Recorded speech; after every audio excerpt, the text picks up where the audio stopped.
सचिन दास से प्रभावित होकर हजारों लोगों ने क्रांतिकारी का रास्ता जो है चुना और उसके लिए क्रांति का रास्ता चुना। सचिन दा की किताब बंदी जीवन, वो उस समय क्रांतिकारियों की गीता कही जाती थी। बहुत सी भाषाओं में उसका मानते हैं 1 दर्जन से भी ज्यादा भाषा में अनुवाद हुआ था और बहुत से क्रांतिकारियों ने उस किताब को पढ़ने के बाद जो है क्रांति का रास्ता चुना। सचिन दा की माता जी 4 बच्चों के साथ बनारस में रहती थी। 4 में से 2 बच्चे जेल में बंद थे। उस घर से उन्हें निकाल दिया गया, पूरी प्रॉपर्टी जब्त कर ली गई, घर जब्त कर लिया गया। सचिंद्रनाथ सान्याल जी इस बात को बहुत पहले समझ गए थे कि ये समस्या हमको फेस करनी है। बहुत से मुस्लिम क्रांतिकारी थे, वो भारत की या उसकी बात नहीं करते।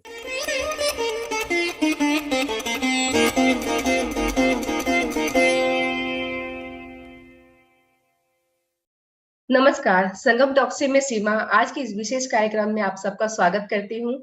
आज के हमारे वक्ता है नितिन सिंह। नितिन जी ने बनारस हिंदू यूनिवर्सिटी से अंतर्राष्ट्रीय संबंध में विशेषज्ञता किए हैं। ब्लॉगर व लेखन का 17 वर्ष का अनुभव है। बीबीसी वर्ल्ड न्यूज सर्विस आज हिंदी भाषा के सबसे पुराने समाचार पत्र में एक के अतिरिक्त विभिन्न पत्र पत्रिकाओं में लेखन। आज का विषय है महान क्रांतिकारी सचिंद्र सान्याल की अनकही दास्तां। अब मैं नितिन जी से निवेदन करती हूँ कि वह अपनी वार्ता आरंभ करें। धन्यवाद। पहली चीज या पहला सवाल उठता है कि सचिंद्र सान्याल थे कौन। तो जैसे कि हम सब जानते हैं सचिंद्र सान्याल एक महान क्रांतिकारी थे, या ये कहा जाए कि महानतम क्रांतिकारियों में से एक थे। तो फिर आता है कि सचिंद्र सान्याल को कौन सी ऐसी चीज है जो बाकी क्रांतिकारियों से थोड़ा सा हटके अलग करती है। या हम जब बाकी क्रांतिकारियों की बात करें तो महान तो सभी क्रांतिकारी थे, क्योंकि सभी देश के लिए अपना सब कुछ कुर्बान कर रहे थे, सब कुछ देने को तैयार थे, अपना जीवन दांव पे लगा दिया था, तो फिर सब कुछ था। लेकिन जो सचिंद्र सान्याल को एक चीज बाकी लोगों से थोड़ा सा अलग बनाती है, वो है सचिंद्र सान्याल का लीडर का गुण। मतलब हम कह सकते हैं एक लीडर की जो क्वालिटी थी, या शायद हम ये कहें कि सचिन दा की, मतलब इंग्लिश में लीडर वर्ड शायद अच्छा नहीं होगा उनके लिए। बांग्ला में एक वर्ड यूज होता है अग्रगामी, या हम जिसे कहते हैं पथ के दावेदार। तो बाकी लोग जिस रास्ते पे क्रांति के जा रहे थे उसमें सचिंद्र सान्याल जी अग्रगामी थे। उन्होंने उस रास्ते को बनाया और बाकी लोगों के लिए थोड़ा सा सुविधाजनक कर दिया। तो इसके लिए मुझे लगता है सचिंद्र सान्याल जी को हम एक अग्रगामी की या आगे की अगुवा की जो है कह सकते हैं। अब इसमें सचिंद्र सान्याल जी की जब भी बात आती है तो एक ये भी बात आती है कि सचिंद्र सान्याल जी का इंपॉर्टेंस रोल क्या था इस तरह से। तो सबसे बड़ी चीज हम देखते हैं कि सचिंद्र सान्याल जी से प्रभावित होकर, जैसे कि कहा मैंने, वो एक अग्रगामी व्यक्तित्व थे। तो सचिन दास से प्रभावित होकर हजारों लोगों ने क्रांतिकारी का रास्ता जो है चुना और उसके लिए क्रांति का रास्ता चुना। सचिन दा की किताब बंदी जीवन, वो उस समय क्रांतिकारियों की गीता कही जाती थी। बहुत सी भाषाओं में उसका मानते हैं 1 दर्जन से भी ज्यादा भाषा में अनुवाद हुआ था और बहुत से क्रांतिकारियों ने उस किताब को पढ़ने के बाद जो है क्रांति का रास्ता चुना। अब जब लीडर की बात करते हैं जो सचिन दा को बाकी लोगों से अलग करती है, तो इसमें एक उदाहरण मुझे याद आता है। सचिन दा एक तो विवेकानंद जी से बहुत प्रभावित, और विवेकानंद जी ने एक जगह पे इस बात का मेंशन किया है कि अगर हम अपने पहले गदर की बात करते हैं 1857 की, 1857 की, तो उसकी असफलता के क्या कारण थे। तो उसमें विवेकानंद जी ने एक बड़ा इंपॉर्टेंट कारण बताया। उन्होंने कहा कि ये विवेकानंद जी के वर्ड में है कि मेरे एक दोस्त हैं, ब्रिटिश हैं, उनसे मैंने इस टॉपिक पे बात की कि क्या कारण है जो सबसे इंपॉर्टेंट था कि 1857 में हम फेल हो गए, आप जीत गए। तो उन्होंने विवेकानंद जी से कहा कि उसका जो सबसे इंपॉर्टेंट कारण था कि हमारे पास लीडर अच्छे। उन्होंने कहा कि आर्म्स भी हमारे सेम थी, ट्रेनिंग भी हमारी सेम थी, सब कुछ हमारा सेम था, लेकिन हमारे पास लीडर अच्छे थे। आपके पास जो देसी पलटन थी, उस लीडर उस इतने कैलिबर नहीं था उनके पास। और उसका उन्होंने कारण बताया कि आपके जो लीडर्स थे वो लीड करने की जगह, एग्जाम्पल सेट करने की जगह ऑर्डर देते थे कि ऐसा करो, वैसा करो, इधर से जाओ। तो उससे क्या होता था, जो पीछे के लोग थे, जो फॉलोअर्स थे, वो उतना उनकी बात को एक्सेप्ट नहीं कर पाते थे। उनको लगता था ये तो खुद कुछ कर ही नहीं रहे हैं, बस ऑर्डर दे रहे हैं। तो सचिन दा में हम ये क्वालिटी देखते हैं, वो एक लीडर की तरह आते हैं। और जैसा कहा जाता है लीडर लीड्स बाय एग्जाम्पल, तो उन्होंने बहुत से एग्जाम्पल सेट किए, पैरामीटर सेट किए कि हाँ ऐसा करना चाहिए, ऐसा करना चाहिए, इतना ज्यादा इसके लिए प्रॉब्लम है, कष्ट उठाना चाहिए। वो उन्होंने करके दिखाया, बाकी लोगों के लिए करके दिखाया। तो ये जो सचिन दा का लीडर वाला रोल था, मुझे लगता है कि इनको बाकी क्रांतिकारियों से थोड़ा सा हटके अलग करता है। और शायद यही कारण था कि सचिन दा के साथ बहुत से क्रांतिकारी जुड़ जाते हैं। उस समय के हम किसी भी बड़े क्रांतिकारी की बात करें तो सब सचिन दा के जुड़े हुए थे, या सबने अपनी राइटिंग में कहीं ना कहीं एक्सेप्ट किया है कि सचिन दा उनके पॉलिटिकल गुरु थे। अब इसमें बहुत से नाम आते हैं, जैसे त्रैलोक्य चक्रवर्ती, भगवती चरण वोहरा, चंद्रशेखर आजाद, भगत सिंह, नलिनी किशोर गुह, बाबा पृथ्वी सिंह, सुखदेव, राजगुरु, लाला हरदयाल, अजीत सिंह, सभी ने कहा है कि सचिन दा जो है उनके राजनीतिक गुरु थे। और इसके अलावा अगर हम दो नाम और लेना चाहें, रासुदा का, रास बिहारी बोस का और सुभाष चंद्र बोस का, तो वो सचिन दा के साथ बहुत ही क्लोजली थे, उनके साथ सचिन दा जुड़े हुए थे और इन दोनों महान लोगों के साथ सचिन दा ने बहुत काम किया, जिस पर मेंशन कम हो। जैसे खुद मुझे पहली बार जब पता चला कि सुभाष दा का एक पेपर आया करता था अग्रगामी, तो 1937 में सचिन दा उस पेपर के साथ जुड़े हुए थे। तो बहुत दिन तक तो मैं समझ ही नहीं पाया था कि अग्रगामी इसका मतलब क्या है, तो बाद में पता चला वो फॉरवर्ड ब्लॉक को शो करता था और उसका इंग्लिश जो है अग्रगामी थी। तो इस तरह से सचिन दा हमेशा से क्रांतिकारियों के साथ जब तक जीवित रहे हैं जुड़े रहे। अब अगर हम बात करें सचिन दा के कंट्रीब्यूशन की कि उन्होंने काम क्या किया, जिससे हम मेन मानते हैं कि सचिन दा का मेन कंट्रीब्यूशन क्या था, तो जैसा कि अब इसमें यही कहना होगा कि एक आदमी कितना कंट्रीब्यूट कर सकता है, अगर आम भाषा में पूछें तो एक क्या लेवल हो सकता है। तो सचिन दा की एक छोटी सी उम्र उन्हें मिली थी, लगभग 50 साल तो वो जिंदा रहे थे। उस 50 साल में से 20 साल उन्होंने जेल में बिताए। 2 बार उन्हें आजीवन कारावास मिला और आजीवन कारावास में से भी 2 बार जो है सचिन दा को काले पानी की सजा मिली। तो 50 साल में से 20 साल तो उन्होंने जेल में बिताए। और इसके बाद अगर हम बात करें तो आता है कि सचिन दा को पहला जो बनारस विद्रोह है उसके लिए उन्हें पहली बार काले पानी की सजा मिली 1915 के समय, 1915 के समय जो पहला विद्रोह हुआ, तो सचिन दा उसके लिए पूरा बेस जो था या पूरी तैयारी थी या पूरी तरह से वो सचिन दा की ही प्लानिंग थी। सचिन दा 1857 की क्रांति की तरह, गदर की तरह एक बार फिर से दोहराना चाहते थे और उन गलतियों से सीखते हुए फिर से चाहते थे कि सशस्त्र विद्रोह हो जाए।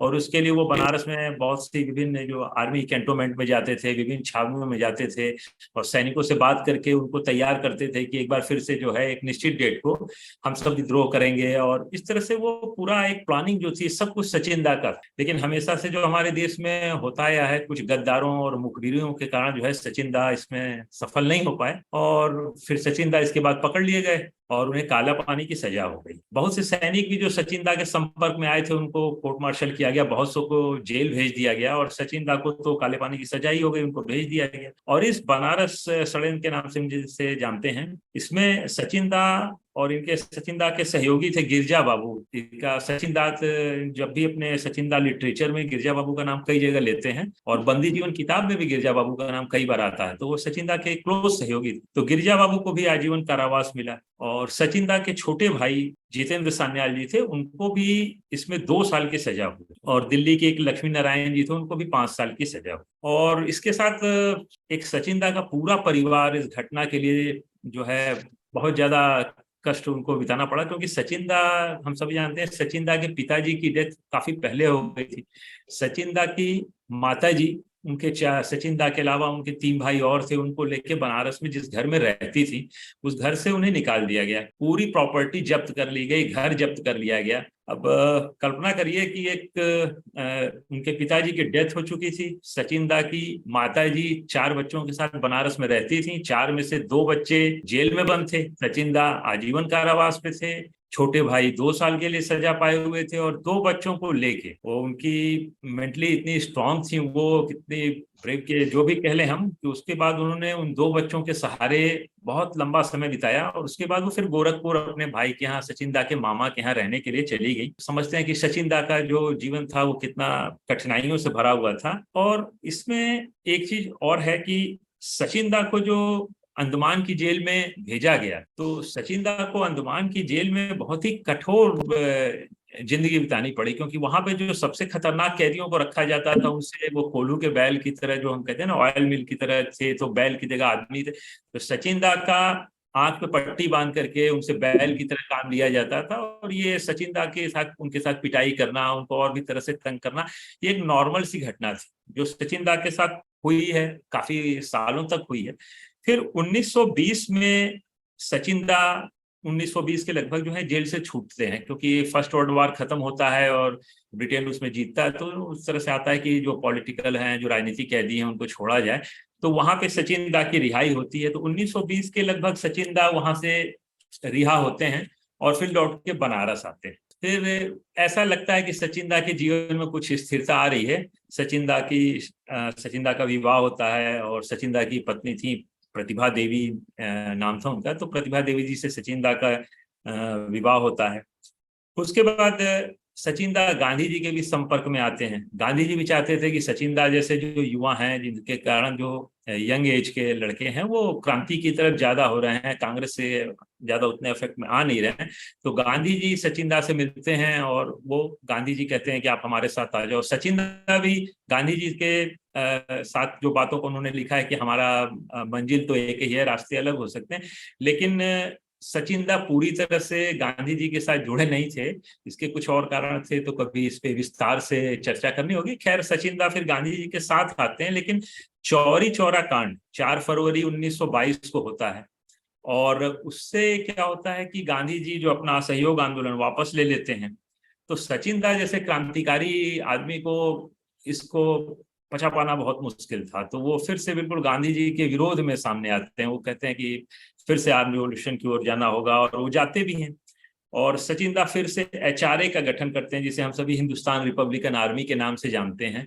और इसकी 20 इतने कम समय में 20 ब्रांचेस सचिन-दा उत्तर प्रदेश, बिहार और इस तरह से नॉर्थ इंडिया में ओपन करते हैं। मूवमेंट का पूरे फाउंडर वही रहते हैं। HRA का हम सभी जानते हैं कि हिंदुस्तान रिपब्लिकन आर्मी के जो थे वो फाउंडर एक तरह से सचिन-दा थे, तो सब कुछ उसके पीछे सचिन-दा का ही योगदान रहता है। 1925 आते आते तक काकोरी ट्रेन डकैती हो जाती है, जिसमें ब्रिटिश खजाना लूट लिया जाता है, और इसके लिए सचिन-दा पे जो है उनको गिरफ्तार कर लिया जाता है। और इसके लिए सचिन-दा को दोषी माना जाता है, जो हम सब जानते हैं कि गलत भी नहीं, क्योंकि इसमें जितने क्रांतिकारी इन्वॉल्व थे वो सब कहीं ना कहीं सचिन-दा से जुड़े थे। और सचिन-दा की जो फिलॉसफी थी, जो दर्शन था, वो पूरा का पूरा इसी तरह के था, रिवोल्यूशन पे था। तो जितने क्रांतिकारी उनके साथ जुड़े थे, जिसमें बहुत से लोगों को फांसी की सजा हुई, आजीवन कारावास, तो सभी सचिन-दा से जुड़े हुए। तो काकोरी बम कांड के कारण सचिन-दा को फिर से आजीवन कारावास की सजा हो जाती है। लेकिन सचिन-दा का जो एक और पक्ष है, हम देखते हैं कि सचिन-दा लिटरेचर जो था उस पर बहुत काम उन्होंने किया, और लिटरेचर से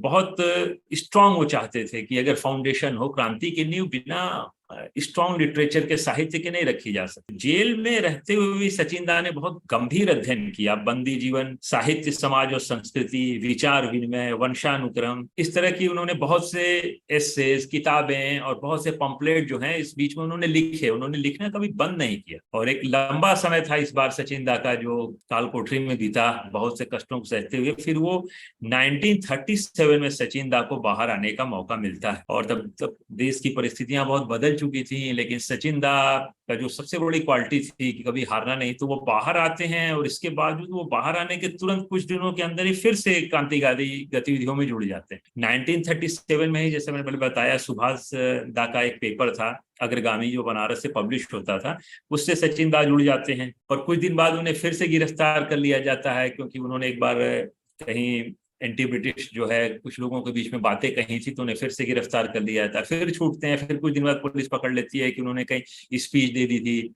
वो एंटी ब्रिटिशर्स थी। उसके कुछ दिनों बाद सचिन-दा आते हैं। तो फिर 1940 के लगभग रास बिहारी बोस जो उन दिनों जापान में थे, तो ब्रिटिश सरकार का कहना था कि सचिन-दा फिर से वो बनारस के रेवोल्यूशन की तरह क्रांति दोहराना चाहते हैं, और इस बार वो जापान से जो है आर्म्स ला करके भारत में एक बार फिर से वो क्रांति के प्रयास कर रहे हैं। तो सचिन-दा को फिर से गिरफ्तार कर लिया जाता है। और इस बार जब सचिन-दा जेल में जाते हैं तो उनको टीबी भी हो गया, और इसी तरह फिर समय कुछ बीतता है, और जेल में टीबी हो जाने से उनका स्वास्थ्य बहुत गिर चुका होता है। तो सचिन-दा की 6 फरवरी 1943 को डेथ होती है, जेल से निकलने के कुछ दिन बाद। और वो भी आम जनता, सचिन-दा जो है बीमार रहते हैं, तो सरकार को काफी प्रेशराइज करती है, तो जेल से उनको छुट्टी मिलती है। लेकिन उसके कुछ दिनों बाद ही सचिन-दा की डेथ हो। और सचिन-दा का एक, जो मैंने कहा, सबसे एक इम्पॉर्टेंट चीज आती है लिटरेचर। सबसे पहले अगर सोचें तो क्रांतिकारियों में सचिन-दा थे जिन्होंने लिटरेचर को, साहित्य को, उस समय जैसा बंगाल में साहित्य आ रहा था जिसके पीछे जो है आनंद मठ और इस तरह की जो किताबें आती जाती थी, उनकी बहुत बड़ी भूमिका है। और सचिन दा हमेशा कहते आए थे कि जब तक इस तरह का साहित्य नहीं आएगा तब तक क्रांति परमानेंट नहीं हो सकती, क्योंकि क्रांति का फाउंडेशन इस तरह के लिटरेचर पर ही आता है, आम लोगों तक उसको पहुंचाया जा सकता है, और यही एक माध्यम है कि आम लोगों तक हम पहुंचाएं कि क्रांति का क्या मतलब है, आजादी का क्या मतलब है। और इसके लिए फाउंडेशन के लिए जो है लिटरेचर जो है बहुत जरूरी है। तो इसीलिए सचिन दा ने खुद भी बहुत से किताबें लिखी और बहुत से पम्पलेट लिखे, बहुत से एस्से लिखे, जहां तक संभव उन्होंने अखबार की भी नौकरी की।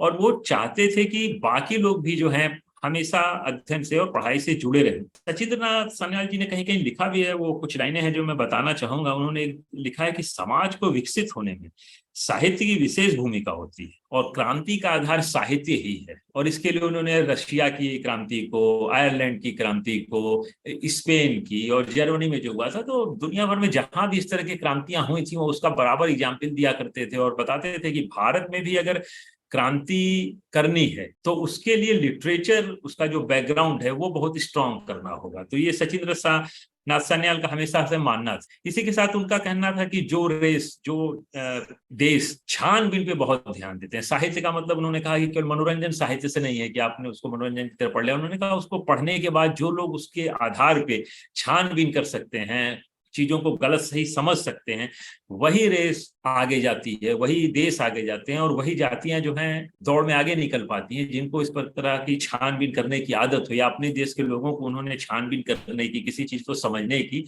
आदत दी। यहाँ पे एक आयरिश रेवोल्यूशनिस्ट थे, उनका नाम था मैक्सिवली। उनका मुझे एक कोट याद आता है, उन्होंने कहा था, जिसे सचिन दा ने कोट किया था, मेरे ख्याल से ये सचिन दा के पूरे जीवन को भी दर्शाता है। उन्होंने कहा था कि कभी भी जब टकराव होता है दो विचारों में, और तो कभी भी बराबरी का मुकाबला नहीं हो सकता। कभी भी ये नहीं हो सकता कि जितनी स्ट्रांग आर्मी एक तरफ की है उसके पास जैसे आम से दूसरे तरह की आर्मी के पास भी जरूरी हो कि उस तरह के हों। तो उनका कहना था कि शुरुआत हमेशा लकड़ी और पत्थर से ही होती है इम्पेरियलिज्म के खिलाफ।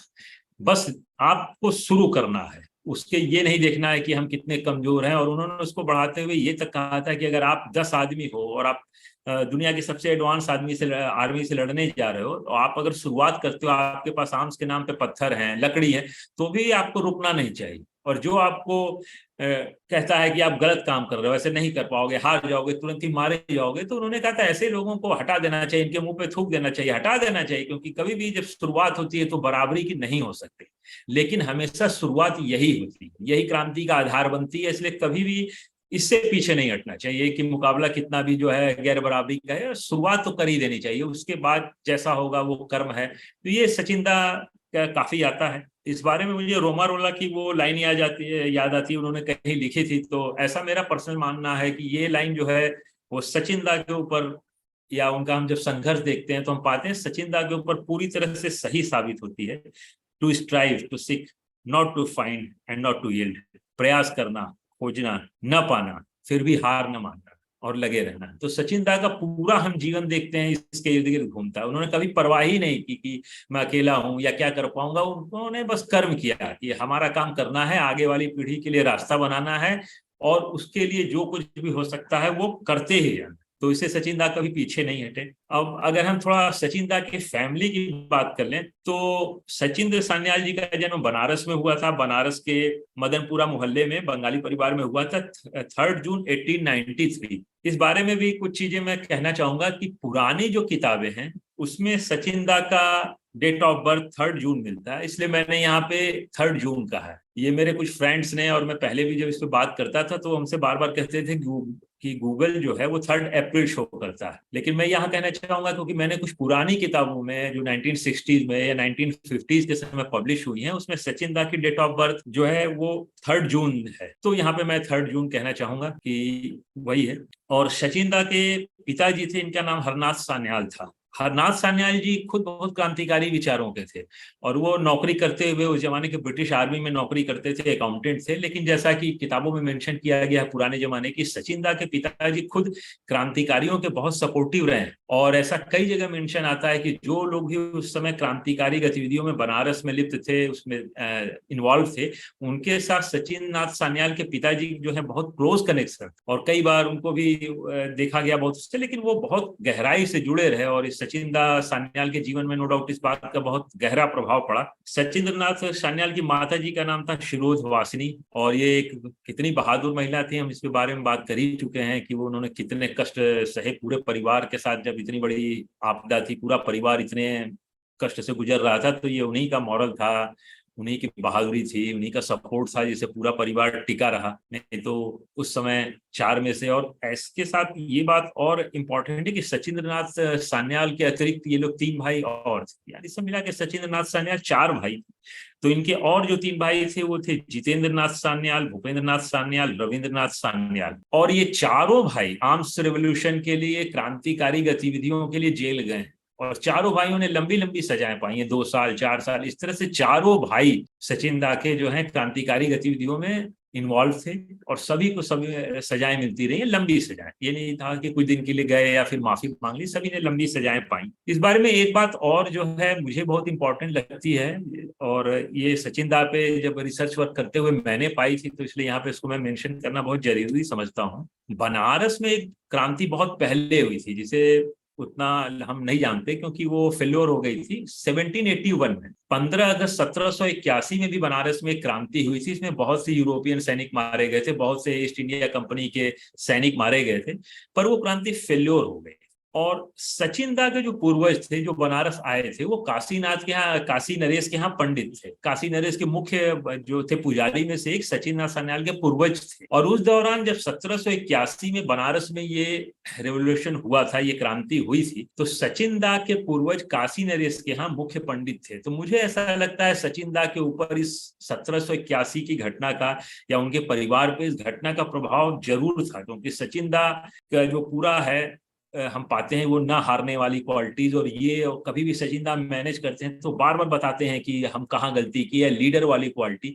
तो 1781 की जब हम बात करते हैं तो उस समय वॉरेन हेस्टिंग ने इसके बारे में, जो हम जानते हैं वॉरेन हेस्टिंग ब्रिटिश राज के मेन पिलर थे इंडिया में, तो वॉरेन हेस्टिंग ने बनारस की घटना का कई जगह जिक्र किया है, और उन्होंने उसके बारे में लिखा है कि अगर जनता को समय सही लीडर मिला होता तो मैं कुछ लोगों के साथ फंस गया था वहां, जैसे चूहेदानी में चूहा फंस जाता है, तो मैं तो घेर के मार दिया गया होता, और उसके बाद क्रांति फैल गई होती ज्यादा जगह, तो पता नहीं क्या अंजाम होता और ब्रिटिश राज फिर आगे बढ़ पाता नहीं। तो ये 1781 में ये घटना घटी थी, और सचिंद्रनाथ सान्याल का परिवार इस घटना से बहुत गहराई से जुड़ा था। तो मुझे लगता है कभी भी जब हम सचिंद्रनाथ सान्याल को हम देखते हैं तो हमें इस घटना से जरूर देखना पड़ेगा कि उनके परिवार पे इस घटना का क्या प्रभाव था, या इस घटना के कारण सचिंद्रनाथ सान्याल ने जो है क्या सीखा। क्योंकि इस घटना में सैकड़ों, बहुत कम ऐसा नहीं था, सैकड़ों विदेशी जो थे वो सिपाही मारे गए थे, और 3-4 जगह जनता ने बिल्कुल विद्रोह कर दिया था, और लेकिन हमारे लीडर नहीं सही मिला। जैसा कि वॉरेन हेस्टिंग ने खुद बताया है कि अगर लीडर सही रहा होता तो 1781 एक दूसरा ही रूप हमें देखने को मिलता। तो ये सचिन दा का सान्याल जी का परिवार इस घटना से जुड़ा हुआ था। 1781 में जब बनारस पे ईस्ट इंडिया कंपनी का कब्जा हुआ था, तो सचिन नाथ सान्याल के पूर्वज जो बंगाल से बनारस में आए थे, उस समय के बनारस के राजा काशी नरेश के मुख्य पुजारी थे। तो मुझे ऐसा लगता है कि इस घटना से जुड़ा हुआ था। अब इसमें मैं कुछ बातें और बताना चाहूंगा। सचिंद्रनाथ सान्याल जी से मैं अपने को बहुत लकी समझता हूँ कि मैं जब सचिन दा पे काम कर रहा था तो मैं ऐसे 2 लोगों से मिला, या मुझे मिलने का सौभाग्य मिला, जो सचिन दा से 1937 के समय 2 या 3 बार मिले। तो काफी प्रयास के बाद मुझे 2 लोग ऐसे मिले। एक लोग तो अब वो दिमागी रूप से नहीं थे, काफी एज हो गई थी, 97-98 साल, 100 के करीब उनकी उम्र थी। तो मैं जब उनके घर गया तो मैं बस उनका जो है पैर छू के चला आया, क्योंकि वो कुछ बताने की स्थिति में नहीं थी। लेकिन भादुड़ी जी, जिनकी मुलाकात 1937 में 2 बार सचिंद्रनाथ सान्याल जी से हुई थी, उन्होंने कुछ इंपॉर्टेंट बातें बताई।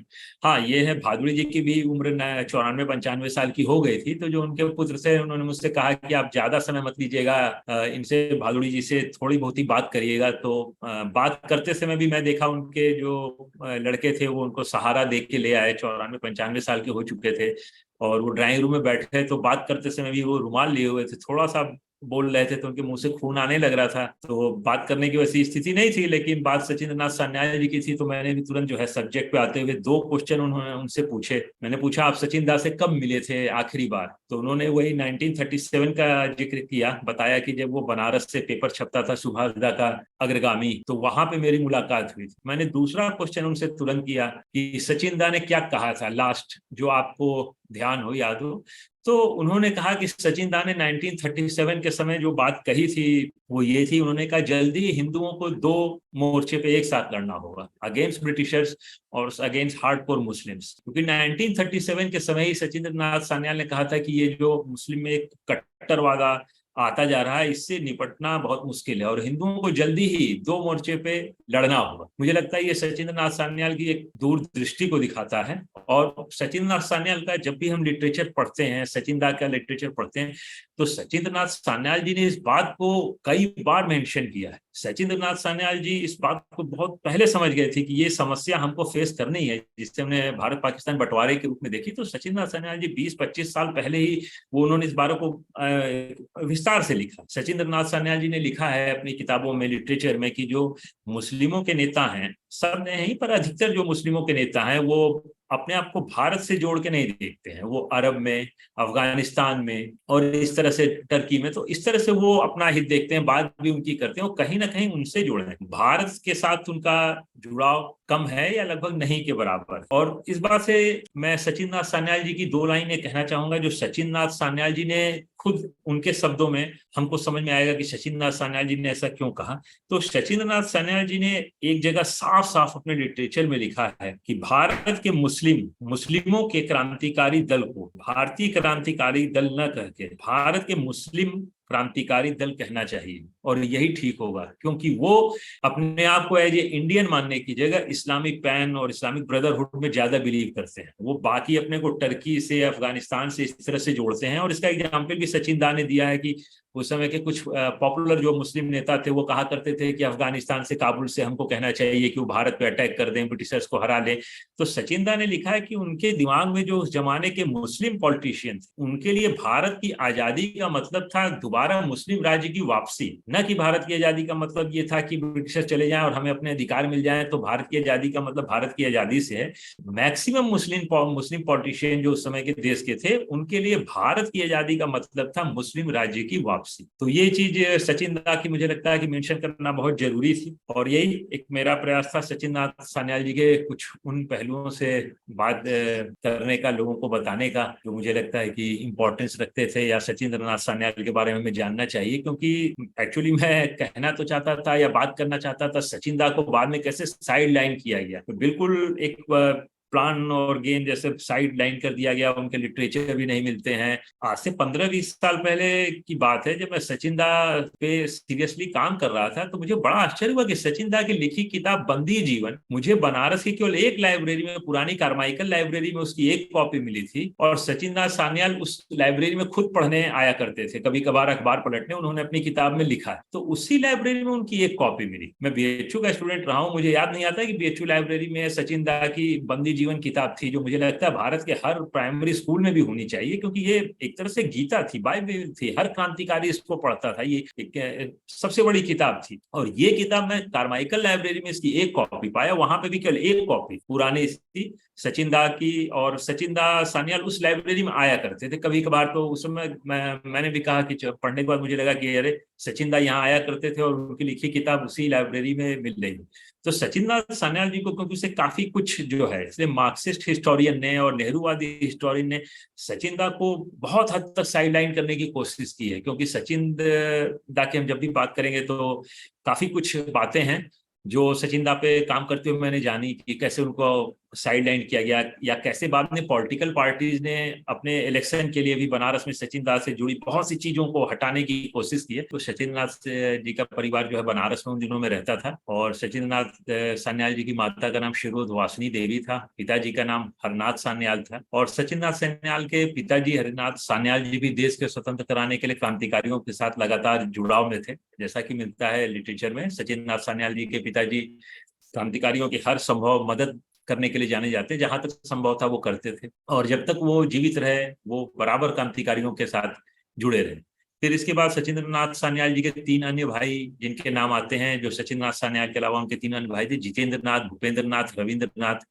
ये तीनों भाई सचिन नाथ सान्याल के साथ बराबर जो है क्रांतिकारी घटनाओं में थे। काकोरी से लेके हम कहीं भी जाते हैं, हर जगह इनका हम पाते हैं, सचिंद्र नाथ सान्याल जी का जो है जुड़ाव रहा है। और इसी के साथ इनके भाइयों का भी हर घटना में जुड़ा, और सभी जो हैं सजा पाए हैं क्रांतिकारी गतिविधियों के लिए। और एक चीज और जो है मेंशन करना चाहूंगा कि सचिंद्र नाथ सान्याल जी को समझने के लिए हमें उस युग के बारे में जो जानना होगा, 19th सेंचुरी का जो खासकर मिड का समय था बंगाल का, ये बंगाल का नवजागरण वाला समय था। तो नेशनलिस्ट जो हैं फोर्सेज स्ट्रांग हो रही थी, तो सचिंद्र नाथ सान्याल जी ने बार बार लिटरेचर के इंपॉर्टेंस पे बहुत बल दिया। तो उसमें कहीं ना कहीं हम पाएंगे मधुसूदन दत्त, रंगलाल बंदोपाध्याय जिनका मिलता है कविताएं जो थी, बंकिम चंद्र से तो हम सब वाकिफ ही हैं, बंकिम चंद्र चटर्जी जी की दुर्गेश नंदिनी, आनंद मठ, देवी चौधरानी, और इस तरह की जो लिटरेचर थे बंगाल के, वो काफी हद तक केवल बंगाल को ही नहीं, हमारे यहाँ से जो नॉर्थ से लगे हुए जो था पूरी बेल्ट थी, इसको प्रभावित कर रहे थे। और सचिंद्र नाथ सान्याल जी पे विवेकानंद का बहुत प्रभाव था। और ये भी अजीब सी चीजें लगती हैं, लेकिन सचिंद्र नाथ सान्याल जी जब बनारस में रहते थे उन दिनों, और सचिंद्र नाथ सान्याल जी के जन्म से कुछ दिन पहले से विवेकानंद जी का बनारस आना कई बार हुआ था उस पीरियड में। तो कलकत्ता से तो जो सचिंद्र नाथ सान्याल जी का बंगाली प्रभाव हम सब जानते ही हैं, विवेकानंद जी इस पीरियड में बनारस कई बार आए, और बनारस में उन्होंने हॉस्पिटल की और इस तरह से बहुत सी चीजों की नींव रखी है। और इस दौरान सचिंद्र नाथ सान्याल जिधर रहते थे वहां से भी विवेकानंद जी जहां बार बार जाते थे, उनका रामकृष्ण परमहंस जी का जो बाद में उन्होंने हॉस्पिटल ले लिया और बनारस के सबसे बड़े हॉस्पिटल में माना जाता है, तो वो पूरा जो था वहां पे हम देखते हैं कि विवेकानंद जी का आना कई बार हुआ है। तो सचिंद्र नाथ सान्याल जी विवेकानंद जी के लिटरेचर से प्रभावित थे, ये हम सभी जानते हैं। और विवेकानंद जी के जो बनारस आना है उसमें भी आता है कि जिस जगह विवेकानंद गए थे वहां सचिंद्र नाथ सान्याल जी के जाने का वर्णन मिलता है। या 1902 में अपने डेथ से विवेकानंद जी शरीर त्यागने से कुछ दिन पहले, कुछ महीनों पहले बनारस आए थे 1902 में, और वो बनारस में काली कृष्ण ठाकुर के आवास में रुके थे दिल्ली बाजार में। अभी भी वो मकान है, अब तो वो खंडहर हो गया, लेकिन वो मकान है। तो हम समझ सकते हैं कि विवेकानंद जी काशी नगरी जो है कितना उनको लगाव था, और वो हमेशा से आते रहे। अपने मृत्यु से कुछ दिन पहले भी आए तो वो यहाँ पे रुके थे, और उसके बारे में काफी कुछ लिटरेचर मिलता है विवेकानंद जी के बनारस के बारे में। और जैसे कि मैंने बताया, दो लोगों से मुझे मिलने का जो है सौभाग्य मिला, जो सचिन दा के साथ 1937 के समय उनसे मुलाकात हुई थी। एक लोग तो इस स्थिति में नहीं थे, तो काफी एज हो गई थी, लेकिन मुझे मिलने का अवसर मिला। दूसरे लोग जो थे भादुड़ी जी से, उनसे कुछ मुझे सचिन दा के बारे में पता चला। और इस घटना के कुछ महीनों बाद मुझे याद आता है, भादुड़ी भी रहे नहीं थे, शायद 4 या 5 महीने की बात की बात है। मुझे याद है मैं अखबार में पढ़ा तो उसमें लिखा था कि उन्होंने प्राण त्याग दिए 94-95 साल। और ये सचिंद्र नाथ सान्याल जी के सहयोगी रहे थे विजय कुमार सिन्हा जी, उन्होंने ये बात कही थी सचिंदा के बारे में, जो मैंने एक बार बनारस की एक लाइब्रेरी में पुरानी किताब में पढ़ी थी, तो मुझे बहुत पसंद आई थी। तो उसको मैं बताना चाहूंगा कि गोली या फांसी के एक झटके से शहीद होने वाले तो हमारे पूजनीय ही हैं, परंतु क्रांति की आरी से तिल तिल आजीवन मरने वालों में सचिंद्र नाथ सान्याल जैसे वीरों के लिए किस शब्द का प्रयोग किया जाए। जैसा कि हम पाते हैं उनका स्ट्रगल था, 50 साल में से 20 साल जेल में, और वो भी इतना हार्ड जो है उनको मतलब लाइफ बितानी पड़ी वहां। उसके बाद परिवार की भी स्थिति ऐसी थी, पिताजी की डेथ हो गई थी और कोई घर में कमाने वाला नहीं था, लेकिन 4 में से 2 भाई, 3 भाई, कभी ऐसा होता था 3-3 भाई जेल में रहते थे। और माता जी उनकी किन स्थितियों से, किस मेंटल उससे गुजरी होंगी, ये सोचा जा सकता है। काफी डिटेल में आपने स्टडी किया और काफी अच्छी जानकारी सचिंद्र दा के बारे में आपसे प्राप्त हुई। गूगल में मैं देख रही थी कि उनका जन्म बनारस में हुआ, पर वो बाद में north west frontier, north west provinces में थे। बचपन में उनके पिताजी जब आर्मी की नौकरी करते थे तो वो ट्रांसफरेबल जॉब थी, तो कई बार उनका ट्रांसफर होता था। और जब आपने वहां का जिक्र कर ही दिया है, तो वहां की एक बहुत ही अच्छी घटना जो है मुझे ध्यान आ रही है, तो मैं बताना चाहूंगा कि जब सचिंद्र नाथ सान्याल जी बहुत छोटे थे और उनके पिताजी का ट्रांसफर जो था उस तरफ था, तो एक बार एक ब्रिटिश सैनिक घोड़े पे बैठ के जा रहा था, उन्होंने जो है सचिंद्र नाथ सान्याल जी की माता जी को धक्का दे दिया था। तब सचिंद्र नाथ सान्याल जी की उम्र बहुत कम थी, लेकिन सचिंद्र नाथ सान्याल ने उस ब्रिटिश सिपाही की पिटाई की थी। ये मेंशन है कई लिटरेचर में। जब सचिंद्र नाथ सान्याल जी के पिताजी उनके साथ कहीं ट्रांसफरेबल जॉब पे थे, तो सचिन दा ने उसको पीटने में समय नहीं लगाया था। ये मिलता है लिटरेचर में, इस घटना का जिक्र है, मैंने पढ़ा है। आपने जैसे कहा कि मुस्लिम क्रांतिकारियों के विषय में उनके विचार कुछ ऐसे थे कि वो मुस्लिम राज्य की स्थापना के लिए ज्यादा लड़ रहे हैं, ना कि भारत की स्वाधीनता के लिए? सचिन दा ने खुद इसको मेंशन किया है। उन्होंने बताया है कि जब क्रांतिकारी वो के उनके टच में सचिन दा के सारे क्रांतिकारी थे, तो बहुत से मुस्लिम जो क्रांतिकारी दल भी थे या मुस्लिम क्रांतिकारी भी सचिन दा के संपर्क में आए थे। तो सचिन दा ने इस बात को बहुत ही स्पष्ट शब्दों में लिखा है कि उसमें से बहुत से मुस्लिम क्रांतिकारी थे, वो भारत की या उसकी बात नहीं करते थे। वो जनरली बात करते थे कि इस्लामिक जो उनका होता है ब्रदरहुड और पैन इस्लाम, तो उस तरह की बातें करते थे। तो सचिन दा ने इसको बहुत ही स्पष्ट शब्दों में और साफ साफ लिखा है कि भारत के प्रति शायद उनका वो लगाव नहीं था जो हमारा था या हिंदू क्रांतिकारियों का था, क्योंकि वो इस्लाम ब्रदरहुड की भावना से ज्यादा प्रभावित थे। ये सचिन नाथ सान्याल जी ने अपनी किताब बंदी जीवन में भी लिखा है, जो सचिन दा की जीवनी भी थी। तो उसमें भी उन्होंने इस बात को बहुत स्पष्ट रूप में लिखा है कि ये इस कारण से कभी कभार हमारा मनमुटाव भी हो जाता था।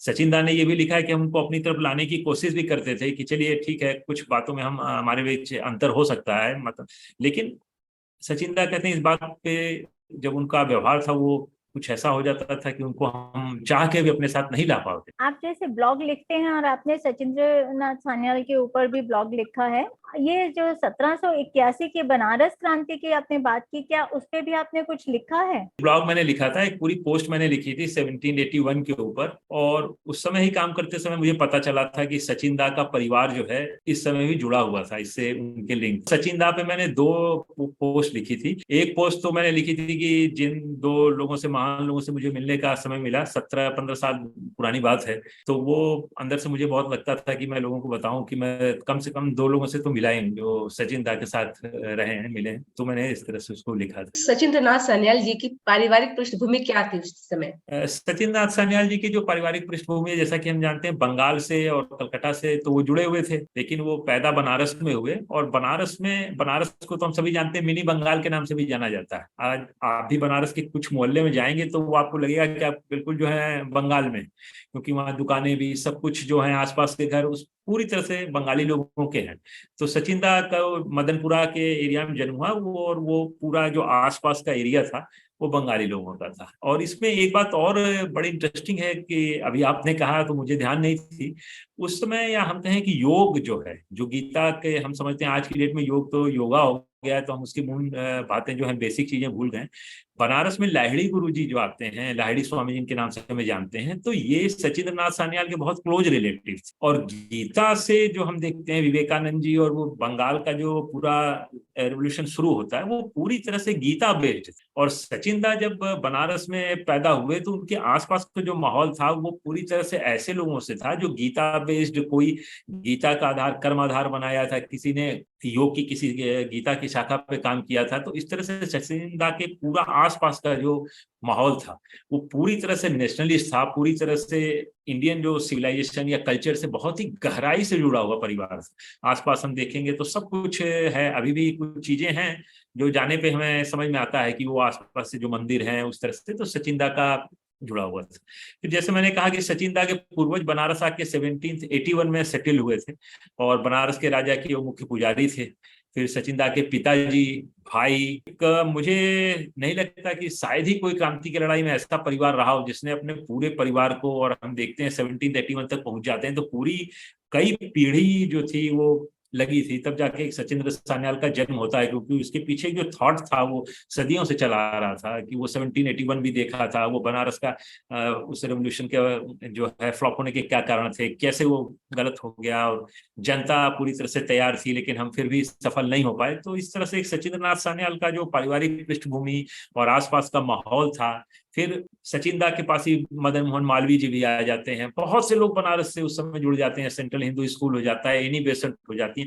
तो जैसा माहौल सचिंद्र नाथ सान्याल जी के था, पूरी तरह से एकदम एक कह सकते हैं कि एक राष्ट्रीय भावना से ओतप्रोत माहौल था बनारस में। जहाँ सचिन दा जी का घर था वो पूरा आसपास का जो है पूरा एटमॉस्फेयर जो था, और इसीलिए केवल सचिन दा ही नहीं, बहुत से लोग वहां पे जुड़े हुए थे क्रांतिकारी घटनाओं में। हम पाते हैं सचिन दा जिस स्कूल से पढ़ते थे वहां से बहुत से लोग हैं, कुछ लोगों ने फांसी की सजा भी मिली है। तो सचिन दा का पूरा माहौल जो है परिवार का और आसपास का एक नेशनलिस्ट माहौल से जुड़ा हुआ था। सचिंद्र नाथ सान्याल का लाहिड़ी महाशय से क्या संबंध था? जैसा मैंने बताया मैडम, लाहिड़ी महाशय जो थे सचिन नाथ सान्याल जी के रिलेटिव थे, और एक बनारस में जब गीता बेस्ड जो है हम देखें, अगर सबसे पहले इस मूवमेंट की शुरुआत होती है आनंद मठ से। बंकिम चंद्र चटर्जी जो है उन्होंने सबसे पहले कहा कि गीता में कहा गया है कि ये चीजें हैं, ऐसा कर्मयोग होता है, हमें करना चाहिए। और उन्होंने हिंसा को भी क्लियर डिफाइन करते हुए बताया है कि गीता में कहा गया है कि अगर कोई तुम्हें मारने आए तो वो स्वयं भगवान भी क्यों ना हो,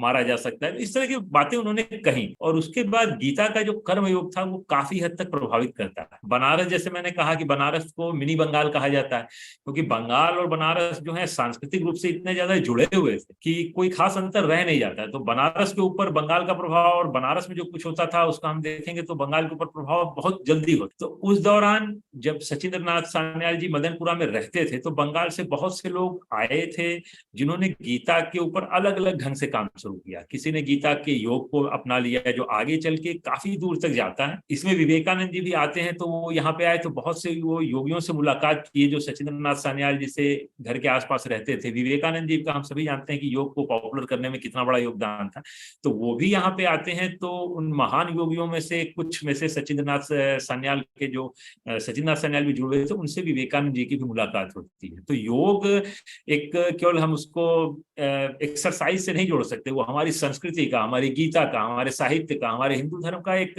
अभिन्न हिस्सा है। तो सचिंद्र नाथ सान्याल जी जब बात करते हैं लिटरेचर की, तो इस तरह से हम पाते हैं कि सचिंद्र नाथ सान्याल जी भी उससे पूरी तरह से रचे बसे थे। वो समझने के लिए जाना होगा कि अचानक से कहीं से उन्होंने योग गया, ऐसा नहीं था। वो पूरी तरह से बनारस के कल्चर में वो पूरी तरह से रचा बसा हुआ था गीता और योग जो है। और उसी तरह घोषाल बाबू का बनवाया हुआ योग टेम्पल आज भी बनारस में है। मेरे ख्याल से योग मंदिर शायद कहीं और ना हो इंडिया में, योग टेम्पल उस समय का बना हुआ बनारस में आज भी है, जो घोषाल बाबू ने बनवाया था।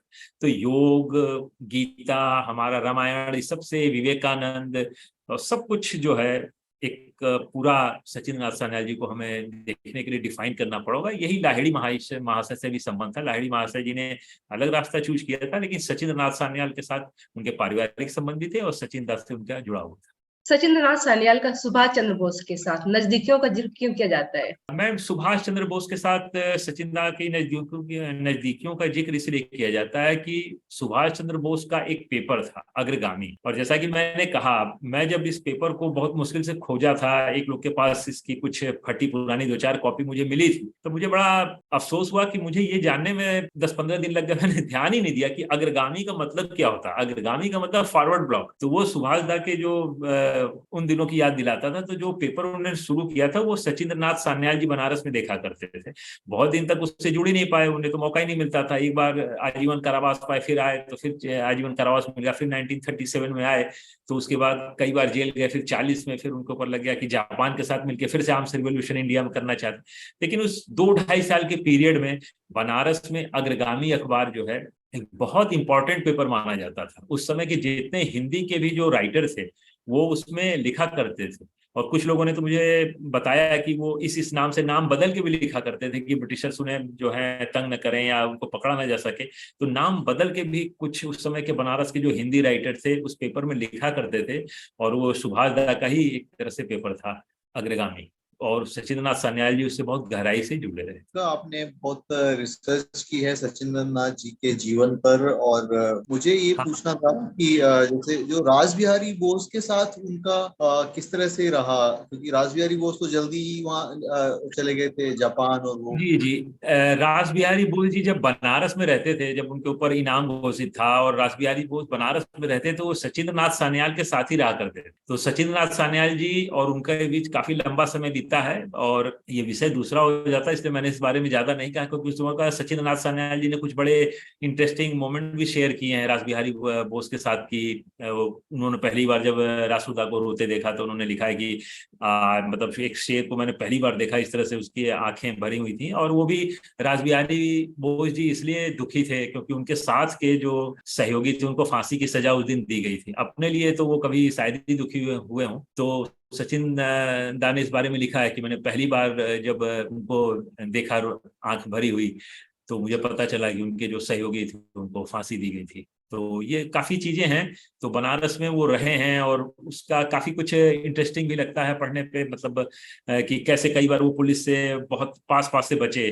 तो सचिन दा ने कुछ चीजें लिखी हैं, कुछ उन्होंने नहीं लिखी होंगी उस समय, क्योंकि किताब जब लिखी थी तो कि ज्यादा चीज तो बता भी नहीं सकते थे, लेकिन कुछ चीजें जो लिखी हैं, कुछ जगहों का नाम लिखा है, तो आज भी बनारस में है। तो जैसे आदमी उधर से गुजरता है तो एक ध्यान चला जाता है कि अच्छा, सचिन दा ने इस जगह के बारे में लिखा था, ऐसे ही था, यही वाली गली रही होगी। ये किताब जो थी, केवल एक कॉपी बनारस की, वो भी सबसे पुरानी लाइब्रेरी में से एक, कार्माइकल लाइब्रेरी में अवेलेबल थी। और सचिन दा सान्याल जो है, सचिन दा खुद उस लाइब्रेरी में पढ़ने आया करते थे। तो जब मैं उस किताब को पढ़ रहा था और जैसे उसमें एक पेज में आया कि मैं कार्माइकल लाइब्रेरी जाता था, तो वो मुझे कुछ अलग से फीलिंग आई। हम करे आज मैं इसी लाइब्रेरी में बैठा हूँ और उनकी किताब कहीं और नहीं मिल रही, केवल इसी लाइब्रेरी में है। बाद में एक दिल्ली से वाणी पब्लिशर हैं, उन्होंने इस किताब को पब्लिश कर दिया है, तो आप उसको खरीद सकते हैं। और पुरानी में और नई में मैंने मिलाया है, क्योंकि मैं जब पुराने लाइब्रेरी में था तो हर पेज की मैंने फोटो ले ली थी कि अगली बार आऊंगा न मिले। तो बाद में मैंने पुरानी और नई में मिला के देखा, कोई अंतर है नहीं। उन्होंने बहुत अच्छी किताब पब्लिश की है, वो बिल्कुल सेम है।